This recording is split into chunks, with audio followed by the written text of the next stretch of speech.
mostrar el agradecimiento de su comunidad, otorgándole, ¿no?, una serie de capacitaciones y de propuestas arquitectónicas efectivamente importantes. Hoy en día Kere es uno de los arquitectos más importantes, africanos más importantes. Bueno, esta es una lámina efectivamente sobre la parte ambiental.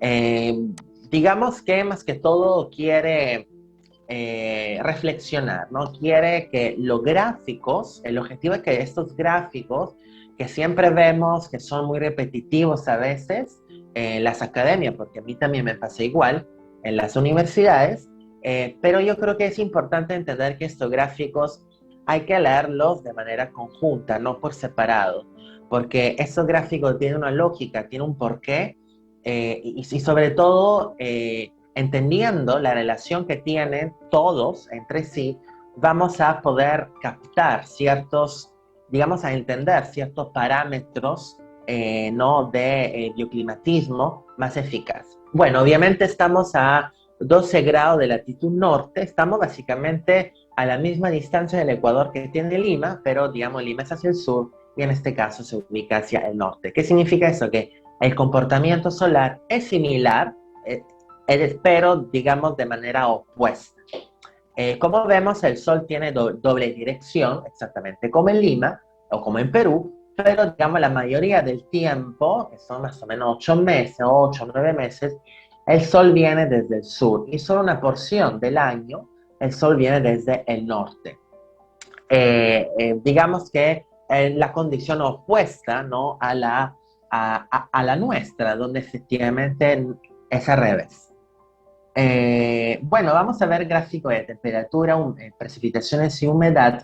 Y efectivamente vemos como las temperaturas aumentan y no hay precipitaciones. Hay momentos en el año que es básicamente el invierno, el invierno del hemisferio norte, desde más o menos octubre hasta marzo-abril, que es la temporada más supuestamente fría, o sea, es la temporada invernal, pero no es que sea invierno técnicamente, vemos que la temperatura tienden a subir, no hay precipitaciones y al mismo tiempo la percepción de la humedad es menor, es decir, hay un valor de humedad menor porque efectivamente no hay lluvia.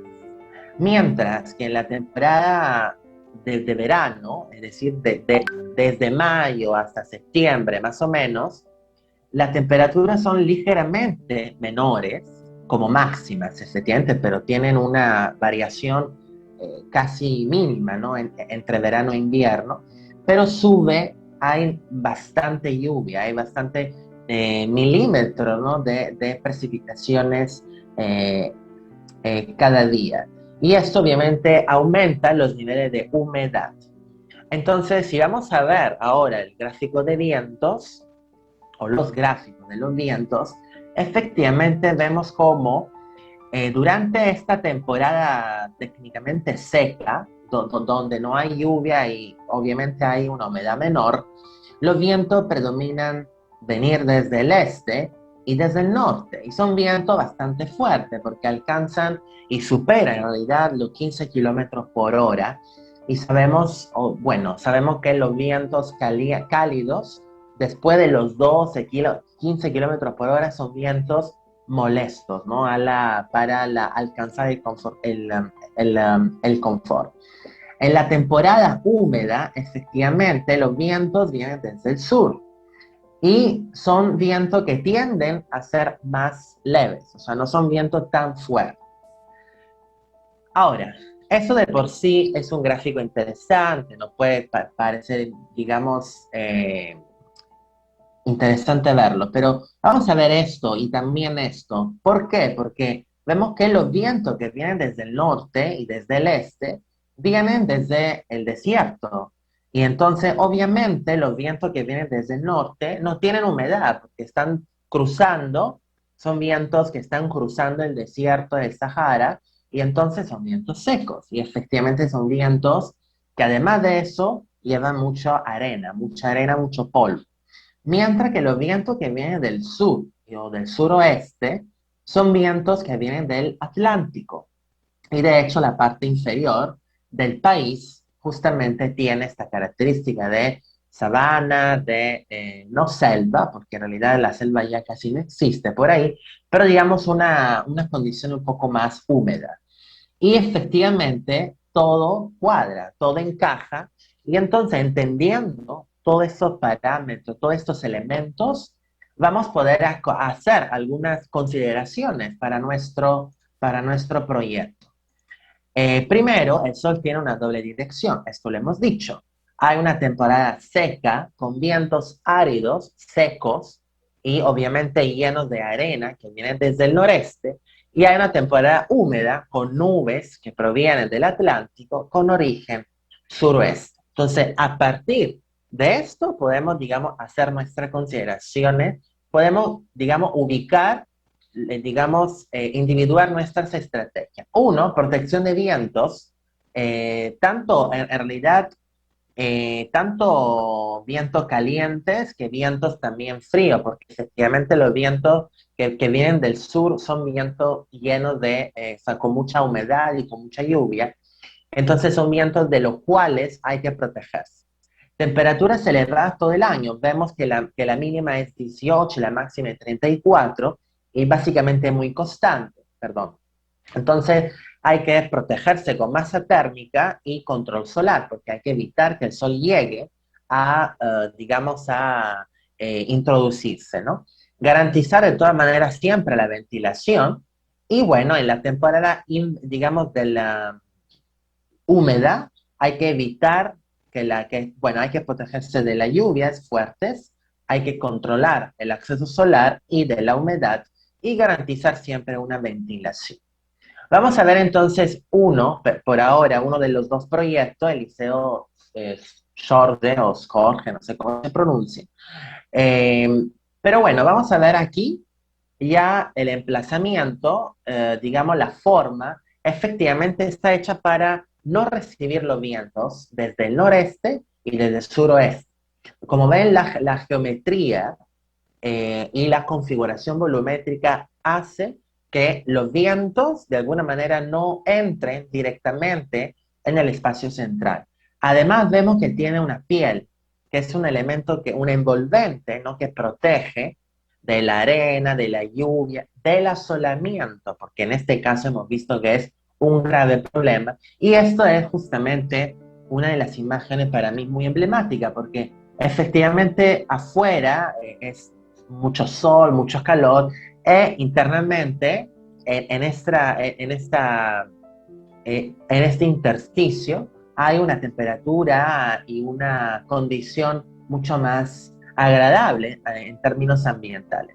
Lo interesante también que se consideran estos extractores de aire por efecto chimenea, donde efectivamente el aire caliente que se genera de por sí, solo por la presencia de las personas, como por ejemplo puede ser un aula o un salón, ¿no? De clase, efectivamente desde estas perforaciones en el techo se extrae y sale, ¿no? Y escapa por estas torres.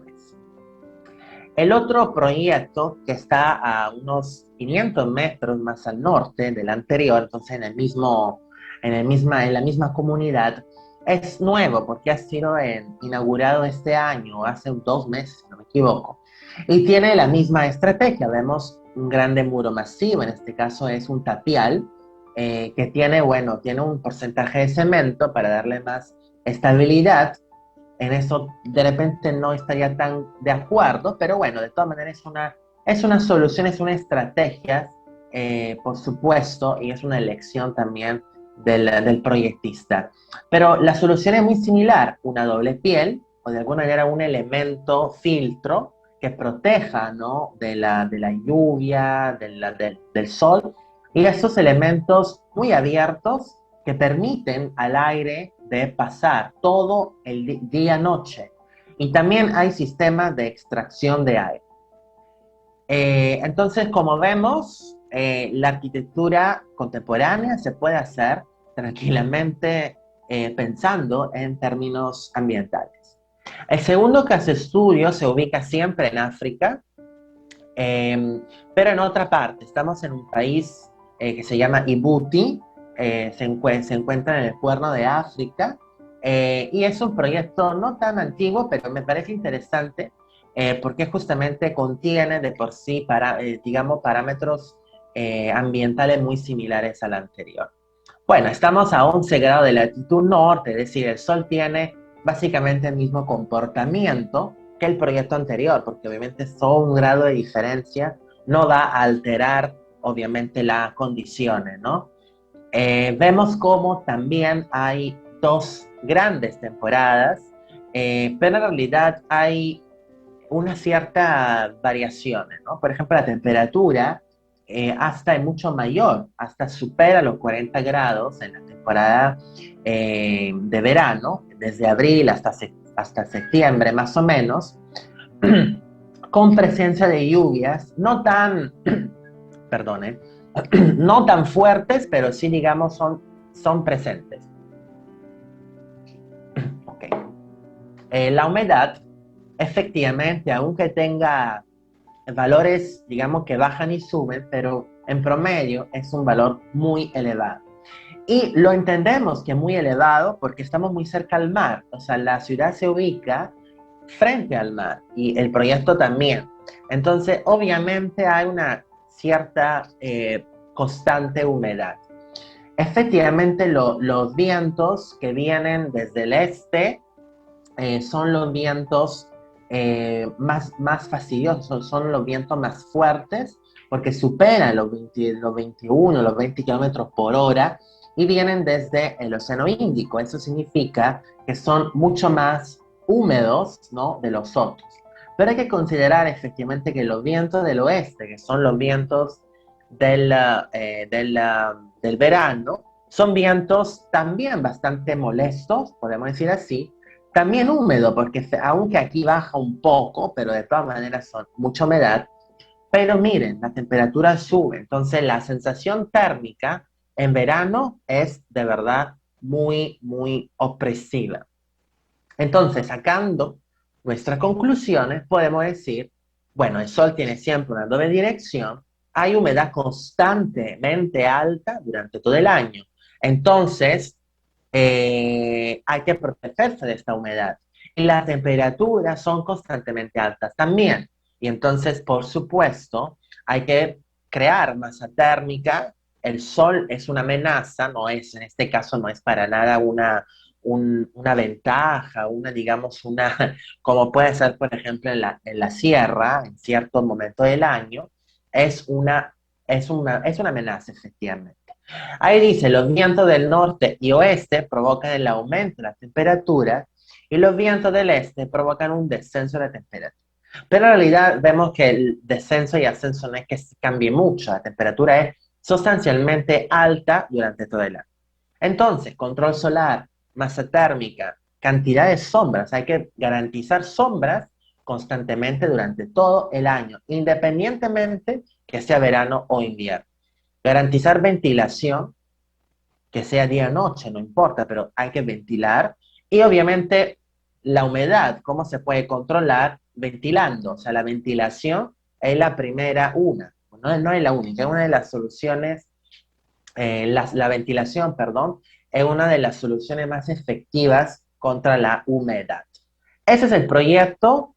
Vemos cómo la configuración del proyecto volumétrico de por sí tiene un carácter casi urbano, de barrio, porque efectivamente es un pueblo para niños huérfanos o abandonados, y entonces la idea era también de otorgarles una identidad de un barrio, ¿no? Para sentirse que pertenece, ¿no?, a una ciudad, a un barrio. Pero el proyecto de por sí no es una ciudad, o sea, es básicamente un lote dentro del cual se ha realizado este proyecto tan complejo. Pero vemos que esta volumetría tan aparentemente compleja tiene una función principal, aparte la, digamos, emotiva, ¿no? De pertenencia a un bar, crear sombras. Y esas imágenes lo demuestran claramente. Miren cómo hay estos callejones, estos espacios que se van abriendo, cerrando, anchando, achicando, para que de todas maneras una o más paredes durante el año, pero durante el día, tengan sombras. Efectivamente, el techo también tiene estas torres que sobresalen, que son extra, pueden funcionar para dos cosas. Uno, pueden extraer el aire como efecto chimenea, o el aire caliente que tiende a subir, va, digamos, eh, se extrae por efecto chimenea, o también pueden ser como captadores de viento, sí, orientados hacia los vientos predominantes, que pueden captar el viento y pueden introducirlo, alterando también la temperatura y entonces la sensación térmica. El tercer caso, ya cambiamos de continente, estamos en Oceanía, en Australia, es un proyecto un poco más antiguo, pero hasta el día de hoy se considera como uno de los proyectos más green o verdes de planeta hasta el momento. Y demuestra aún más, porque los otros proyectos eran en ámbitos no tan urbanos, porque efectivamente no estamos dentro de una ciudad.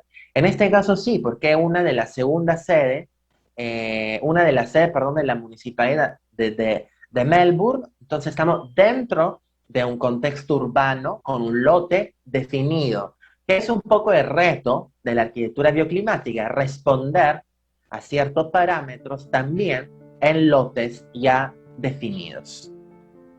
Vamos a hacer siempre lo mismo. En este caso estamos a 37 grados de latitud sur. Estamos, digamos, en pleno hemisferio sur. El sol obviamente no tiene doble dirección, tiene una sola dirección. Es decir, viene todo el año, invierno y verano, siempre desde el norte. Constantemente, ¿no? Eh, y vamos a ver un poco cómo efectivamente las lluvias son un poco constantes, ¿no? Y independientemente de los vientos, las lluvias son constantes, pero no son lluvias tan, digamos, tan peligrosas como podrían ser las anteriores, ¿no? O sea, son lluvias más, digamos, más aprovechables. Y efectivamente el proyecto aprovecha bastante de las precipitaciones. Temperatura ya siendo estamos a 37 grados, entonces estamos en una zona ligeramente más templada y entonces la diferencia entre verano e invierno es más evidente. Y entonces lo vemos, nuestro verano, porque ya estamos en el hemisferio sur, desde octubre, noviembre hasta marzo, abril, efectivamente las temperaturas tienden a subir, no tienden, son más altas, superan los 25, 27, en algunos casos llegan hasta 35 grados en enero, febrero.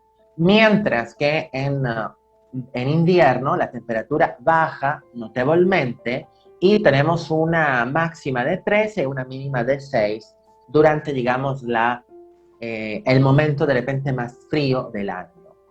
Lluvias constantes, humedad, según este gráfico, no hay una percepción de la humedad particularmente molesta, de hecho se percibe como seco en realidad, y efectivamente hay algunos momentos que es cuando quizás hay una temperatura un poco más elevada, se percibe un poco más húmedo. Vientos, como vemos, son vientos constantes desde los 10 kilómetros por hora hasta los 20 kilómetros por hora. Son vientos que se pueden aprovechar para generar energía eólica, definitivamente. Y aquí vemos las direcciones. Durante el verano vienen desde el sur y durante el invierno tienen una orientación básicamente variada, pero la mayoría vienen desde el norte o desde el oeste. Y efectivamente vemos cómo los vientos del sur son vientos más frescos porque de alguna manera, aparte que suben un poco la humedad, pero vienen desde el mar, entonces desde el océano. Entonces ahí nos dice que son vientos que sí o sí tienen una temperatura más baja. Entonces, teniendo esta lámina de bioclimático o de datos, vamos a interpretarla, porque en realidad esta es la parte más interesante no es simplemente la recopilación de los datos. El sol viene desde el norte todo el año, ¿qué significa? Que el sur la fachada sur nunca recibe iluminación directa. Entonces, puede que se convierta en un problema, sobre todo en invierno. ¿Por qué? Porque se tiende que calentar la fachada sur en el invierno. En verano la temperatura es medianamente alta y en invierno es bastante baja. O sea, hay una diferencia térmica bastante importante entre verano e invierno y día y noche. Niveles de humedad y precipitaciones constantes y los vientos que vienen del sur son ligeramente más húmedos y más frescos porque efectivamente vienen, bueno, no realmente el Pacífico, es entre el Pacífico y el Océano Índico, pero estamos por ahí. Entonces, una de las estrategias debería ser proteger la fachada sur en invierno. Control solar en verano, porque efectivamente la temperatura sube bastante. Aprovechamiento del sol durante el invierno, porque hay que poder aumentar la temperatura interna. Hay que protegerse o por lo menos aprovechar de la lluvia, porque son constantes. No son, digamos, solo por una temporada. Son constantes y eso significa que lo podemos aprovechar. Garantizar ventilación durante el verano, porque hace calor y es un poco más húmedo. Y hay que también aprovechar de esos vientos más frescos, supuestamente, desde el sur durante el verano. Ese es un poco el proyecto. Efectivamente, ese proyecto es tan emblemático porque cada fachada tiene un tratamiento diferente y parece algo un poco extraño, ¿no? Porque cómo es que una arquitectura que tiene cuatro fachadas o tres, tiene cuatro fachadas diferentes. Bueno, efectivamente porque cada fachada tiene una relación diferente con el ambiente, aparte de las relaciones urbanas, que no vamos a hablar de eso porque tampoco es el asunto. Pero vamos a ver, por ejemplo, cómo en la fachada norte hay una cierta cantidad de elementos de turbinas eólicas, ¿no? Que sirven para aprovechar de los vientos, transformar el viento en energía, obviamente, y en el mismo tiempo sirven para canalizar estos vientos y utilizarlos para la ventilación, distribuirlos con canalizaciones en toda digamos, el edificio de oficina. La fachada oeste, efectivamente, es la fachada que teme el sol, sobre todo durante el verano, perdón. Y entonces miren hasta cómo están orientadas estos parasoles, están orientados hacia, digamos, justamente la orientación del sol durante el verano. Y lo que hacen ellos, que no sé si es tan, digamos, estratégico, pero ubican ambientes filtros, tipo los ascensores en la fachada oeste. Evidentemente para ellos la fachada oeste es un grave problema y entonces para evitar un asolamiento le ponen los ambientes más cerrados, como por ejemplo pueden ser los ascensores. Y al este, perdón, y al sur ponen una serie que es de donde vienen estos vientos más frescos y más húmedos, efectivamente son filtros que transforman la humedad en agua, básicamente, y puede, digamos, canalizarse para poderse o reutilizar o, digamos, transformar en un beneficio de refrigeración pasiva. El edificio efectivamente tiene el doble comportamiento en el día y en verano, en invierno en verano, ¿sí?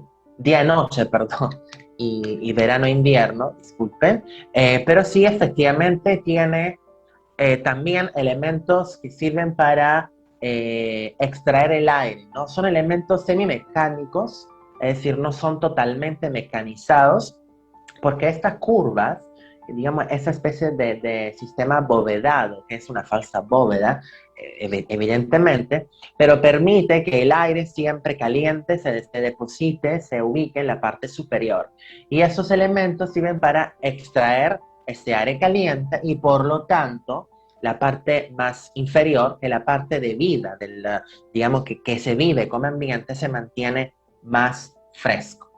El último caso, para ir cerrando, para evitar de estar, digamos, un poco corto de tiempos, es un proyecto bastante recién que se ubica en Cusco, en Moray, precisamente, y es bueno, si queremos sintetizarle, es un restaurante, pero en realidad no es solo un restaurante, es también un taller, un edificio, digamos, hasta manifiesto, ¿no? De la arquitectura contemporánea a partir de ciertos parámetros, ¿no? Digamos, de tradición. Bueno, este ya es un gráfico un poco más eh, sobre de hecho, el Chinchero. Estos datos se tomaron de Chinchero, que está muy cerca de ahí. Estamos a 3.700 metros, más o menos, sobre el nivel del mar, y entonces ya esto nos debería decir que de alguna manera el Sol no es una amenaza, o por lo menos no lo es todo el año. No estamos viendo gráfico de temperatura, no estoy hablando solo de la altitud. Ya nos puede decir que el Sol seguramente tiene que ser un elemento de aprovechamiento, ¿no? Vamos a ver temperatura. Efectivamente, no hay temperaturas tan elevadas para necesitar una protección del sol, efectivamente. En realidad, sobre todo en nuestro invierno, hay que aprovechar del sol lo más que se pueda. Hay lluvias más en verano que en invierno, y hay lluvias bastante fuertes. Sin embargo, digamos que no es un clima seco, es decir, a pesar de las lluvias, que sí obviamente tienden a subir el nivel de humedad, pero la sensación térmica no es, no, perdón, el grado de humedad no es tan elevado para, digamos, necesitar un sistema de protección. Y bueno, finalmente tema de viento. Los vientos son constantemente desde el norte y no son vientos tan fuertes. Sin embargo, a esta altitud hay que considerar que vientos a esta altitud pueden ser fríos, porque ya después de 2, 3 kilómetros por hora, si son vientos fríos, obviamente son vientos de los cuales hay que protegerse. Obviamente hay que protegerse del friaje del invierno a través de la captación solar, o bueno, hay que almacenar cuanto más calor posible con una elevada masa térmica.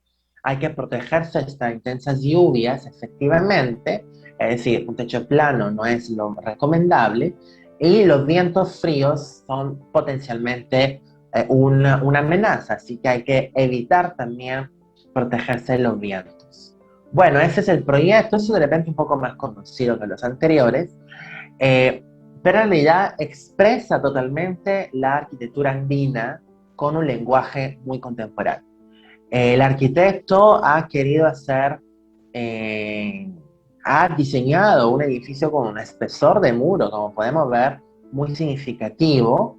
Digamos que no son los 40 centímetros típicos, ¿no? Del normado, son precisamente mucho más, hasta el doble o más del doble, y efectivamente estos muros cumplen con el papel de masa térmica. Ahora, hay que considerar, y lo digo siempre también a mis alumnos, que cuando hacen estudio de referentes, es que efectivamente ese es un restaurante, entonces no tiene digamos, una duración de vida, es decir, los habitantes de este lugar no son personas que se quedan a dormir. Entonces, obviamente, la sensación el confort térmico que se tiene que alcanzar es diferente al confort térmico de una vivienda o de un hospedaje, porque obviamente es durante la noche que la temperatura baja mucho, sobre todo entre 1.700 metros. Entonces, eso también es importante recalcar.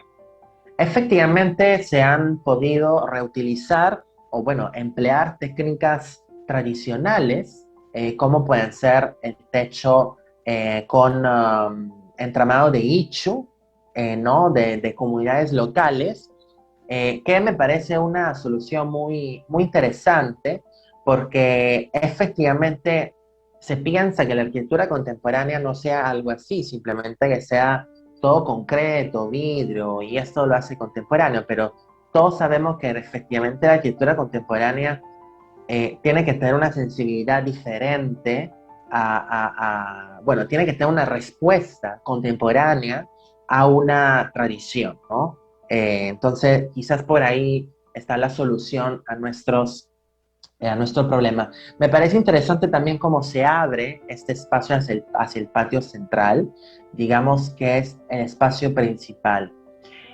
Bueno, para ir cerrando, ¿Por qué entonces es importante pensar en ir hacia un nuevo humanismo? ¿Qué significa eso? Efectivamente, el humanismo ve, bueno, el humanismo del siglo XV ve el ser humano como ser pensante al centro.